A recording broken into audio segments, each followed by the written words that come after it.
Ini adalah podcast Q&A part 3 yang terakhir bersama mami aku. Jadi aku akan adain beberapa kali podcast seperti ini, mungkin dengan orang lain atau mungkin dengan beberapa tema yang aku bisa bawakan. Nah, jangan lupa untuk like, comment, share, and subscribe ya guys. Yang pasti di part 3 ini akan ada ending atau pesan yang ingin disampaikan dari part 1, 2, dan 3. Oke, ini masih banyak banget pertanyaannya. Jadi kita lanjut ke part 3. Nah, part 3 ini udah sedih-sedihnya udah mulai berkurang. Mama dulu ketemu papa berapa tahun sebelum nikah? 8 tahun. 8 tahun. Oke, 8 tahun guys, 8 tahun guys. Terus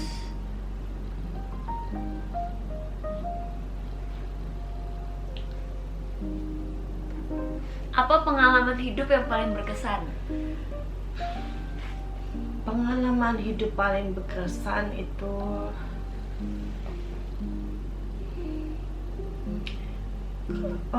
banyak sekali lah. Saya nggak bisa ini ya, semua berkesan sih. Seperti proses bagaimana hidup saya gitu. Saya melihat satu hal bahwa Tuhan siapkan saya sejak dulu untuk mengalami hal ini. Jadi yang berkesan adalah bagaimana Tuhan menjadi kekuatan buat saya di hari-hari saya sendiri. Itu yang paling berkesan ya. Jadi saya tidak pernah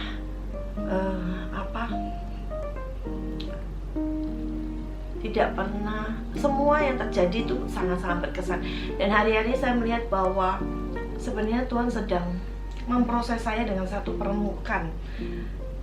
Jadi 2 tahun yang lalu mertua saya meninggal. Tidak lama kemudian, 5 bulan kemudian mama saya meninggal. Setelah itu ada proses di pengadilan karena hak waris dan lain-lain. Sampai 1 tahun berjalan. Itu membuat saya capek, lelah sebenarnya. Tapi ketika itu selesai, Tuhan memanggil papi Kesia untuk pulang ke rumah papa. Itu benar-benar satu proses yang buat saya seperti orang mau berdiri, jatuh lagi, mau berdiri, jatuh lagi, sampai mungkin bukan duduk, tapi sudah tengkurap ya, orang bilang sudah remuk bahkan. Tapi saya tahu ketika peremukan itu terjadi, saat ini sedang proses pembentukan supaya saya menjadi satu bejana yang indah di tangan penjuna, yaitu Tuhan sendiri. Itu proses yang sangat berkesan di dalam hidup saya. Sekalipun buat saya itu nggak gampang gitu ya, tapi saya tahu bahwa Tuhan sedang memproses saya menjadi bejana yang indah seperti apa yang Dia mau. Oke guys, kita sudah sedih-sedihannya. Sekarang kita ke pertanyaan yang happy-happy aja.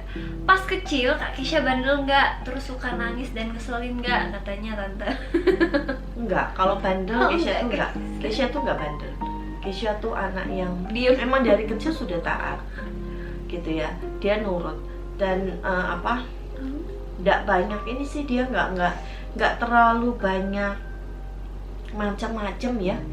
Karena waktu kecil saya kerja, Kesia hidup dengan omanya. Jadi saya titipkan kok pagi hari, saya ke rumah omanya, saya titipkan Kesia, sore saya ambil ketika saya pulang kerja. Terus Kak Kesia kan punya adik laki-laki tuh. Misalnya dia kepergok merokok atau mabuk, tindakan mami apa nih? Ya puji Tuhan enggak ya, anaknya luar biasa, anaknya baik, luar biasa. Saya tahu kenapa? Karena dia dididik di dalam Tuhan sejak dari kecil. Tapi kalau itu terjadi, saya menerima. Itu artinya harus ada penerimaan diri kepada anak kita apa adanya. Contoh lah, nggak usah begitu ya. Ketika dia mungkin nilainya nggak terlalu bagus, gitu. Padahal dia udah belajar, saya harus terima. Bahkan saya bilang, ayo saya dukung dia untuk dia berubah, menerima dan membuat dia, mensupport dia untuk dia berubah. Itu yang akan saya lakukan. Terus gimana supaya tetap bergairah melayani Tuhan, semangat gitu untuk melayani Tuhan? Wah, itu luar biasa. Gimana? Kita yang pertama, kita harus tahu dulu, dekat dulu tujuan hidup kita apa itu ada kasih. Itu harus tahu dulu tujuan hidup kita. Nah, kalau kita tahu tujuan hidup kita, pasti kita akan semangat untuk mencapainya. Karena yang pasti kita mau menyenangkan Tuhan kan, pasti kita akan semangat gitu. Itu yang membuat terus bersemangat untuk melayani Tuhan. Karena pelayanan itu bukan kegiatan kayak khotbah, mungkin asyir, mungkin WL atau apa, tapi pelayanan kita mendengarkan orang berbicara. Itu salah satu pelayanan yang luar biasa. Nah, ini paling banyak ini pertanyaannya. Syarat jadi menantu tante apa katanya gitu? Apa? Jadi menantu katanya, jadi menantu apa syaratnya? Yang tante? pasti seiman. Yang kedua, dia harus mengutamakan Tuhan. Udah. Dia harus bertanggung jawab juga kan, karena dia harus membawa keluarga kepada Tuhan. Karena dia kepala keluarga. Dan berikutnya dia bertanggung jawab. Artinya bertanggung jawab, dia bekerja, dia ya bertanggung jawab lah. Dan berikutnya setia. Dan yang berikutnya adalah dia juga sayang kepada keluarga besar. Artinya iya banyak. Iya dong. Udah. Udah. Oh, udah. Kira masih panjang. Oke. Ini ada yang ketinggalan nih. Jadi kesan atau kenangan apa yang sampai sekarang sama papi itu belum terlupakan dan pengen ngulangin lagi? Banyak lah ya kalau kayak gitu ya, mau ditanya seperti itu banyak sekali. Salah satu. Salah satunya doa bersama setiap hari. Gitar, dia tuh selalu main gitar. Gitarnya memang nggak pintar gitu ya, seperti profesional. Tetapi begitu dia nyanyi, dia menyanyi dengan hati dia. Dan itu nggak ada duanya gitu. Jadi itu yang dikangenin. Nah, ini pertanyaan terakhir nih guys. Jadi apa yang tante doakan dan harapkan kepada Tuhan hari-hari ini? Yang didoakan hanya aku mengerti hatinya Tuhan tiap hari. Dan aku melakukan dalam hidup aku. Aku berjalan bersama dia.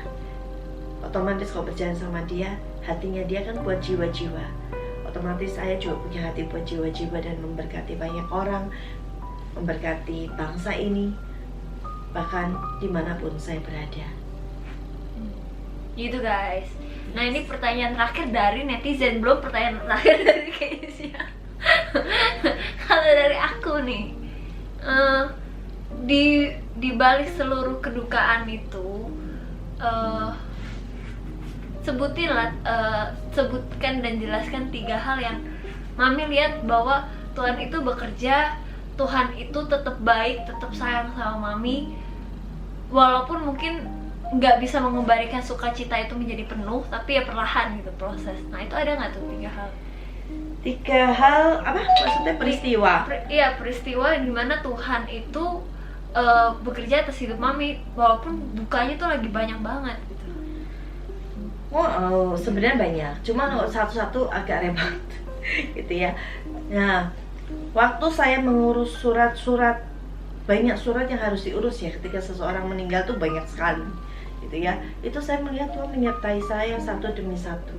Dari kelurahan, itu saya harus ngurus sendiri semua. Ke Pak RT, Pak RW segala macam. Tapi Tuhan mempercepat itu. Itu yang pertama. Surat-surat semua dipercepat ya, sehingga itu boleh selesai. Terus di dalam proses ketika saya mulai mendidik anak-anak sendiri,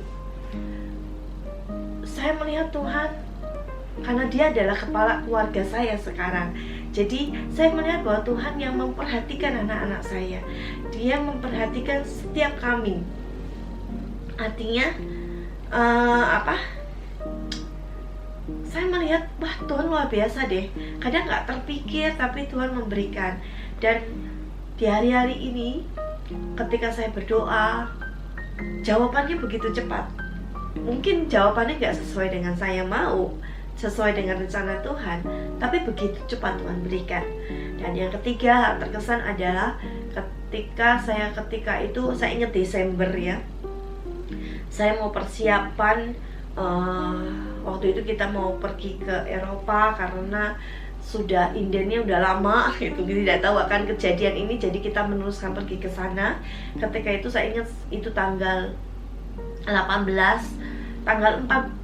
Desember. Tanggal 14 Desember tuh saya sempat jatuh. Ketika saya jatuh, itu kepala saya kena lantai, terus kaki saya sakit, bengkak gitu ya. Tangan saya juga macam-macam, segala macam gitu. Sampai akhirnya saya tidak bisa ikut Natal dari gereja dan saya harus pengobatan. Dan hari keberapa saya cek ke rumah sakit tuh saya sampai 180 tekanan darah saya. Saya bersyukur ketika itu, kok bisa tahu saya tekanan darah seperti itu. Itu saya lihat campur tangan Tuhan yang luar biasa. Tuhan memelihara, Tuhan menjaga saya. Dan akhirnya bagaimana caranya saya tidak tahu. Pokoknya saya sembuh waktu saya berangkat. 4 hari kemudian saya sudah dalam posisi sembuh, sekalipun saya minum obat. Tapi saya bisa melakukan traveling itu bersama anak saya. Yang pertama kali ya, setelah ditinggal oleh Papa Keisha, pertama kali itu traveling bertiga. Dan boleh sampai di Jakarta dengan selamat. Dan banyak sekali perjalanan saya bagaimana Tuhan memimpin setiap langkah saya. Satu hal yang saya mau beritahu kepada setiap orang, bahwa apapun yang terjadi di dalam hidupmu, tetaplah bersyukur, yang pertama. Yang kedua, jangan malah menjauh kepada Tuhan, tapi malah mendekat kepada Tuhan. Karena Tuhan bilang, datanglah kepadaku semua yang letih lesu dan berbeban berat. Datang sama Tuhan. Yang ketiga, punya hati yang murni, karena Tuhan melihat hati. Yang keempat, berserah, percaya, berserah, ikuti saja apa mau Tuhan, juga mau saya.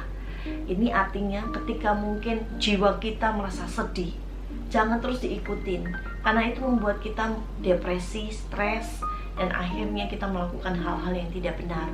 Tapi ketika kita datang dengan Tuhan, ketika kita berserah sepenuhnya dan menyatakan keberadaan Tuhan di dalam hidup kita, kita malah menjadi kuat. Saya sampai hari ini bisa seperti ini bukan karena saya kuat, bukan. Mungkin Keisha bisa tahu setiap hari main nangis gitu ya. Bukan kuat, tapi kekuatan Tuhan yang memberikan saya menjadi kuat. Jadi buat setiap orang yang mengalami banyak hal nih di hari-hari ini, bukan hal yang mudah, tetapi ingat bahwa Tuhan adalah jawaban buat situasi kita. Tuhan adalah kekuatan buat setiap kita. Jadi pesan saya seperti itu buat semuanya yang saat ini sedang mengalami apapun juga, mungkin gak ada pekerjaan, tetap percaya kepada Tuhan, tetap bersyukur kepada Dia. Tuhan Yesus memberkati. Amin. Jadi kalau aku ringkas sedikit adalah gini, di balik semua kesedihan kita, di balik proses Tuhan itu memang kadang gak enak. Kenapa? Karena Dia menghancurkan hati kita supaya kita tuh udah gak ada lagi egoisnya, udah gak ada lagi keinginan kita, tapi apa yang Tuhan mau gitu. Jadi itu proses yang menghancurkan, proses yang menyakitkan, menyedihkan. Tapi di balik itu semua kita yakin dan percaya ada sesuatu hal yang indah yang menanti hidup kita. Jadi teman-teman, buat kalian semua, selesai Q&A-nya. Sebenarnya pengen nanya terakhir nih, tapi ntar nangis sih. Tapi boleh lah ya. Nanya nggak nih terakhir ya? Oke, terakhir. Kalau papanya Keisha sekarang ada di sini, apa pesan atau apa yang pengen disampaikan?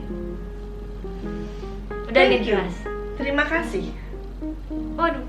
Iya. Itu doang. Iya, terima kasih karena sudah membuat saya menjadi